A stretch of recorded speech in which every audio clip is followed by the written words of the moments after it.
देख रहे हैं माय भारत न्यूज में हूं आपके साथ स्नेहा तिवारी। माय भारत पर समय हो चुका है यूपी स्पेशल का। नजर डालते हैं उत्तराखंड की खास खबरों पर। लॉकडाउन खुलने के बाद भी भले ही स्कूल कॉलेज क्यों ना खुल गए हों, लेकिन आज भी ऐसे बहुत से छात्र छात्राएं हैं जिनके पास पढ़ाई लिखाई के लिए जरूरी संसाधन नहीं है। ऐसे ही जरूरतमंद छात्रों की जरूरत संज्ञान में आते ही लॉयंस क्लब देवभूमि ऋषिकेश के सहयोग से पुलिस क्षेत्राधिकारी ने जरूरतमंद बच्चों को पाठ्य सामग्री वितरित की। देखिए, हमारे लॉयंस क्लब में ये परंपरा रही है कि जो 6 मेन पिलर्स हैं उनमें से है एक विजन, स्वास्थ्य और शिक्षा, भूख। तो हमारा उसका जो मेन पिलर्स में से एक पिलर है कि हम शिक्षा पे बहुत ध्यान देते हैं। जहाँ पर शिक्षा का अभाव है उसमें हम जो भी समाज के लिए कर सकते हैं वो हम करते आए हैं और करते रहेंगे। इसके हमारे क्लब में इसके अलावा एक प्राथमिक विद्यालय नंबर 10 को भी अडॉप्ट किया हुआ है। उसमें भी जो है हम इसी तरह के कार्यक्रम करते हैं। वहाँ फर्नीचर है, वहाँ पे एक टीचर की व्यवस्था कर रखी है।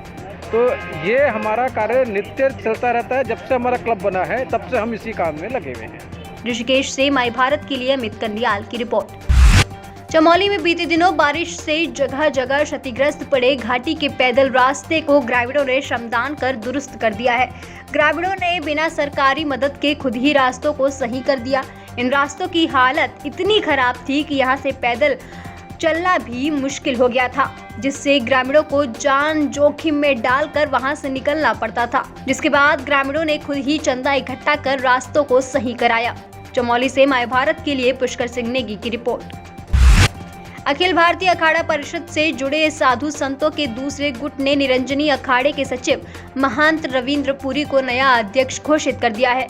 प्रयागराज में हुई ताजपोशी के बाद हरिद्वार की निरंजनी अखाड़े के साधु संत काफी उत्साहित दिखे। साधु संतों ने ढोल नगाड़ों और एक दूसरे को मिठाई खिलाकर अपनी खुशी का इजहार किया। इस दौरान निरंजनी अखाड़े के सचिव महंत राम रतन गिरी ने कहा कि प्रयागराज में रविंद्रपुरी महाराज की ताजपोशी अखाड़े के नियमों के अनुसार हुई है। बैठक में 8 अखाड़ों के साधु संतों का बहुमत उन्हें मिला है। इसके साथ ही उन्होंने ये भी कहा कि रविंद्रपुरी महाराज बहुत ही अनुभवी संत हैं और बहुत जल्द ही वो अखाड़ा परिषद से जुड़े अन्य अखाड़ों के साधु संतों को मनाकर एक मंच पर ले आएंगे। लेकिन 7 अखाड़े तो हमारे वहाँ हाजिर हैं। एक जो है अखाड़े का, नोई अखाड़े का अयोध्या से पत्र आ गया है। अब इनको ज़्यादा आपत्ति है, तो यदि इनको ये पूरा विश्वास था कि हम जो है बहुमत में हैं, तो ये जो है दारागंज जा करके वहाँ अपना क्या नाम हाजिरी करते हमारे साथ बहुमत है। हरिगिर जी ने 2 दिन पहले 3 दिन पहले से ही बोल दिया है कि भाई जिसको बहुमत सिद्ध करना है प्रयागराज आ जाए, लेकिन नहीं पहुंचे। हमारे साथ 8 और ये 5 ही रह गए।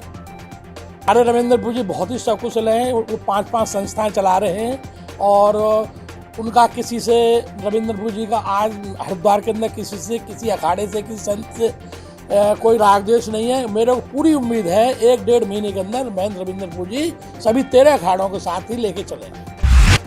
उधम सिंह नगर के बाजपुर के सामुदायिक स्वास्थ्य केंद्र में वैक्सीनेशन को 100% पूरा करने के लिए सीएमएस डॉक्टर पंकज माथुर ने स्वास्थ्य विभाग के कर्मचारियों और एनजीओ पदाधिकारियों के साथ बैठक की। इस बैठक में उन्होंने सभी से तत्परता के साथ वैक्सीनेशन के कार्य को पूरा कराने का निर्देश दिया। इस दौरान सामुदायिक स्वास्थ्य केंद्र में सीएमएस डॉक्टर पंकज माथुर ने बताया कि इलाके में ज्यादातर लोगों को कोरोना वैक्सीन की पहली डोज लग चुकी है, लेकिन दूसरी डोज लगवाने के लिए लोग वैक्सीनेशन सेंटर पर नहीं पहुंच रहे हैं, जिसके लिए रणनीति बनाई जा रही है। हमारा फर्स्ट डोज तो 100% पहुँच गया। हमारा सेकेंड डोज के लाभार्थी के 84 दिन पूरे हो गए हैं, तो उसमें कुछ लोग निकल के नहीं आ रहे हैं। उनके दिन भी पूरे हो गए 84 दिन, उनकी लिस्ट भी अभी मिल गई है। या तो वो डर रहे हैं, या गर्भवती हैं, या स्तनपान करने वाली महिलाएं, या गंभीर हैं, या कहते हैं हम लगवाएंगे नहीं, तो उनको अपने आशा के माध्यम से उनको फ़ोन करवा रहे हैं। और भी हमारे वर्कर्स हेल्थ डिपार्टमेंट को फ़ोन कर रहे हैं कि आप आइए टीका लगवाइए। और घर घर बैठ के भी ड्यू लिस्ट बनवा ली है, जो नहीं बनी वो शुक्रवार तक और भी आ जाएगी, तो उनको बुला के टीका लगवाएंगे ताकि 100% वैक्सीनेशन हो सके। आज हमने जो है 2 हमारे साथ एनजीओ जुड़ी है, अजीज़ प्रेम जी फाउंडेशन की, एक हेल्थ केयर अमेरिकन कंपनी है ज्योति फाउंडेशन, उसके भी लोगों को बुलाया है। उनका भी हम सहयोग ले रहे हैं। वो लोग भी लोगों को मोटिवेट करके लाएंगे, हमारी आशाएं लाएंगी, हमारे हेल्थ वर्कर्स लाएंगे, तो उसके माध्यम से मिलजुल के काम करेंगे, तो आशा है कि 100% जल्दी अचीव कर लेंगे। हरिद्वार के चंदाचार्य चौक स्थित वरिष्ठ समाज सेवी के कार्यालय पर उत्तराखंड राज्य में संतों से समृद्धि गाय से वृद्धि अभियान की शुरुआत की गई। आपको बता दें, वरिष्ठ समाज सेवी जगदीश लाल पहावा के चंद्राचार्य चौक स्थित कार्यालय पर उत्तराखंड राज्य में संतों से समृद्धि गाय से वृद्धि चलो गांव की ओर चले अभियान को गति देने के लिए निर्मल रतनलाल देव के द्वारा विस्तृत जानकारी देते हुए बताया गया कि आज जगह जगह गौशाला खुली हुई हैं जो किसी संस्था या किसी चंदे के माध्यम से चलाई जा रही हैं, लेकिन उन गौशालाओं से किसी भी तरह से कोई लाभ ना तो क्षेत्र की जनता ले पा रही है और ना ही गौशाला संचालक। भारत एक गांव प्रधान देश है। हम सब गांव छोड़ के शहरों की तरफ भाग रहे हैं, अंधी दौड़ की तरफ, लेकिन हम चाहते हैं कि जो हमारा अभियान है उत्तराखंड से हम इसको आरंभ करें, 95 ब्लॉक से इसको आरंभ करें। हमारे पूरे उत्तराखंड में सारे जितने गांव हैं, सारे संत, बड़े बड़े संत एक एक गांव को गोद लें। गौशालाएं हैं, उनके माध्यम से हम गाय में वृद्धि करें। उसके द्वारा हम कैसे बिजनेस जनरेट करें, कैसे इनकम जनरेट करें और ज़ीरो बजट फार्मिंग कैसे करें। हमारा उद्देश्य है कि इस अभियान से गांव छोड़कर बाहर गए हुए युवक युवतियां वो वापस अपने गांव की ओर मुड़ें। संतों के आशीर्वाद से, उनके आशीर्वचन से लोग बहुत जल्दी इस बात को समझ जाएंगे और जितने हमारे समाज सेवक हैं उन सब को साथ लेकर हम इसके ऊपर एक ऐसा अभियान, एक मॉडल पेश करना चाहते हैं पूरे देश में, उत्तराखंड का, कि सब इसको कॉपी करें और अपने अपने राज्य में, अपने देश में, अपने गांव में प्रत्येक व्यक्ति की आय को दुगना तिगना चौगुना करें।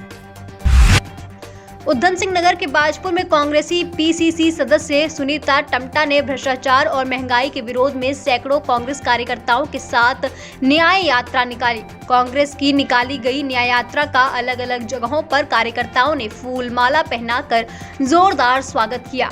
आपको बता दें कि प्रदेश में बढ़ती बेरोजगारी और महंगाई को कांग्रेस लगातार अपना चुनावी मुद्दा बना रही है। इसी के चलते बाजपुर में कांग्रेस पीसीसी सदस्य सुनीता टमटा ने सैकड़ों कांग्रेस कार्यकर्ताओं के साथ क्षेत्र में न्याय यात्रा निकाली। कांग्रेस की इस न्याय यात्रा का शुभारंभ बेतखेड़ी गांव से किया गया।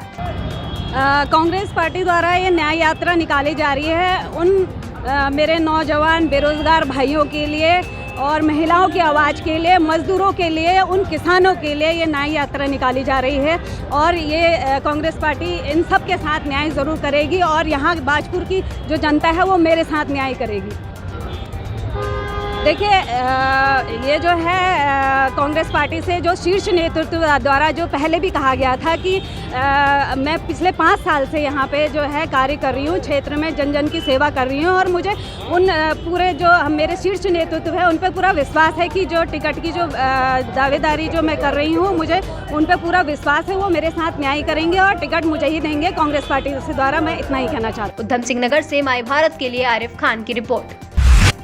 काशीपुर में 2 दिन पहले ऑडियो वायरल होने के बाद ऑडियो से संबंधित सफाई देते हुए काशीपुर कांग्रेस महानगर अध्यक्ष संदीप सहगल ने प्रेस कॉन्फ्रेंस की। इस दौरान उन्होंने वायरल ऑडियो के पीछे विपक्षी दलों की साजिश की जाने का आरोप लगाया। उन्होंने कहा कि इस मामले में पार्टी स्तर से जांच की मांग करेंगे और प्रदेश अध्यक्ष गणेश गोदियाल के समक्ष अपना पक्ष रखेंगे। कथित ऑडियो को अपनी आवाज होने से इनकार करते हुए इसे विपक्षी दलों की साजिश करार दिया है।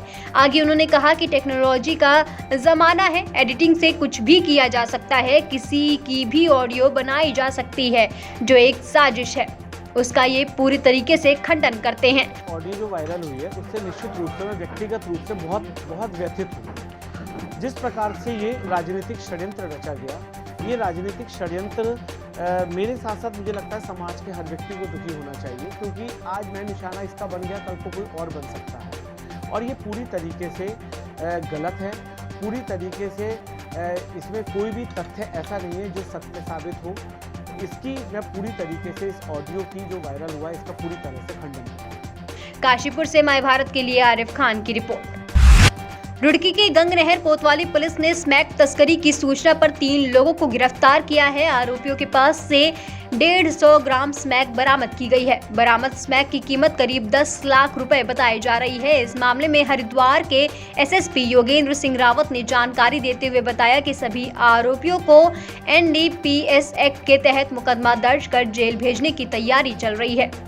जहाँ की 151 ग्राम इसमें बरामद की गई है। इसमें 3 अभियुक्त पकड़े गए हैं, तीनों भगवानपुर थाना क्षेत्र के हैं और ये एक बड़ी सफलता है पुलिस की। सर कितनी कीमत होगी? इसकी करीब 10 लाख से ऊपर की कीमत होगी मात्र। क्या सर पुलिस टीम को कोई इनाम भी दिया गया है? हाँ, ये जो घटनाओं का अनावरण हुआ है इसमें 2500 का इनाम मैं अपनी तरफ से पुलिस टीम को देता हूँ। रुड़की की मंगलौर कोतवाली इलाके के मखदूमपुर गांव में 23 अक्टूबर को हुई 10वीं के छात्रा की हत्या के मामले में पुलिस ने खुलासा कर दिया है। पुलिस पूछताछ में आरोपियों ने बताया कि मृतक युवक उसकी बहन के पीछे पड़ा हुआ था, जिसके चलते उसने वारदात को अंजाम दिया। जैसा कि आप जानते हैं 23 तारीख को एक डेड बॉडी गन्नों के खेतों में मिली थी मखदूमपुर के पास मंगलौर थाना क्षेत्र में, और इस पर 2 गन शॉट थे जिसमें से एक मिस था। तो घटना की जब छानबीन की गई तो इसकी शिनाख्त राज सिंह के तौर पर हुई। ये एक स्कूल में पढ़ने वाला छात्र था। पुलिस की जांच में, पूछताछ में और जो इलेक्ट्रॉनिक एविडेंस है उसके आधार पर जो इसका मुख्य अभियुक्त है वो पकड़ लिया गया है। इसका नाम अंशुल है और ये मृतक का ही मित्र ये था। हत्या का जो कारण है वो मृतक का अभियुक्त की कजिन्स को परेशान करना था, जिसमें कि अभियुक्त इस बात को लेकर उससे नाराज़ था और इसी बात को लेकर उसने उसकी हत्या करी। और हत्या के बाद तमंचा इसने एक जुवेनाइल जो है उसको दे दिया था, उसको भी गिरफ्तार कर लिया गया है। घटना में जो तमंचा प्रयुक्त हुआ था और जो खोखा कारतूस हैं ये बरामद कर लिए गए हैं। मृतक का जो बैग है वो अभियुक्त की शिनाख्त पर बरामद कर लिया गया है और घटना में प्रयुक्त मोटरसाइकिल भी पुलिस बरामद कर। रुड़की से माय भारत के लिए प्रिंस शर्मा की रिपोर्ट। उत्तराखंड की खबरों में फिलहाल के लिए इतना ही। कल फिर हाजिर होंगे उत्तराखंड की तमाम बड़ी खबरों को लेकर। उत्तराखंड की लेटेस्ट खबरें देखने के लिए हमारे YouTube चैनल को लाइक करें, सब्सक्राइब करें, हमारे पेज को फॉलो करें और देखते रहें माय भारत।